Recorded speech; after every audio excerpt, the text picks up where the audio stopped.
It is Money Monday, a segment here at 4 o'clock where we talk about an easy way to understand our finances. Here to help us out is our financial expert and good friend, Paul Hood from Hood CPAs.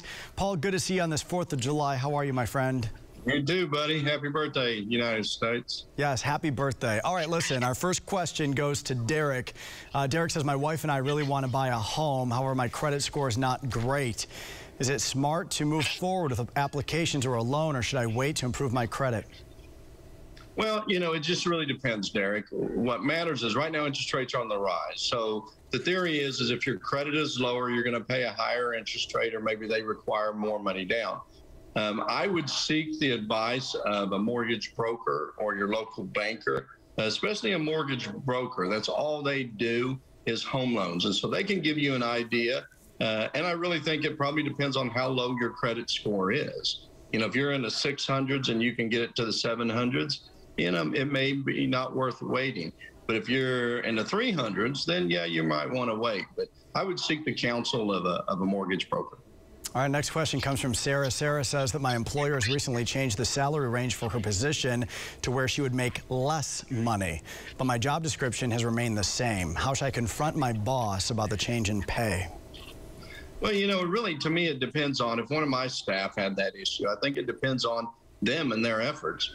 In today's market for employees, boy, you're at a premium if you're a hard worker and you're willing to have what I call founder mentality, treating a business like you're the owner.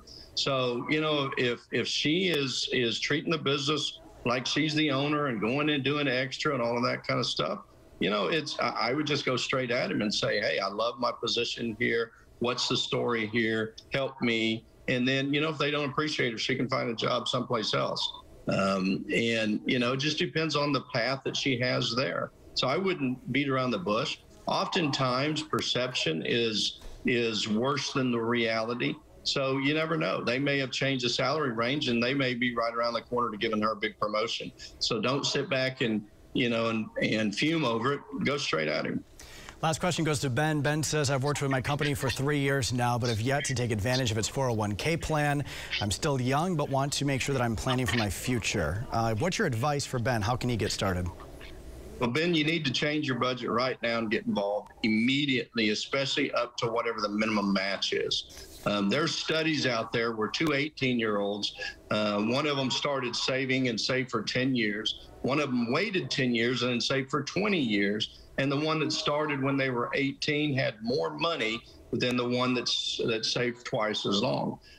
You're leaving money on the table if you're not saving, at least deferring enough into it to take advantage of an employer match. But it's really the key to success, Brian, is not most people don't have an income problem, they have an outgo problem. So we really need to help him get his expenses to where he can start saving as much as possible, because you live below your means and you can buy back your time, because that's all retirement is. It doesn't take age, it takes money. So you just save, live below your means, buy back your time sooner than most. All right, Paul, great to see you, my friend. I know the whole family and the grandkids are out by the swimming pool, so you get out there too.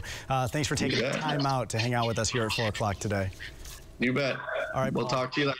Appreciate you, Brian. Hey, appreciate you, my friend. And if you have a financial question you'd like for me and Paul to chat about next Monday, you can send your question right now to moneymonday@griffin.news.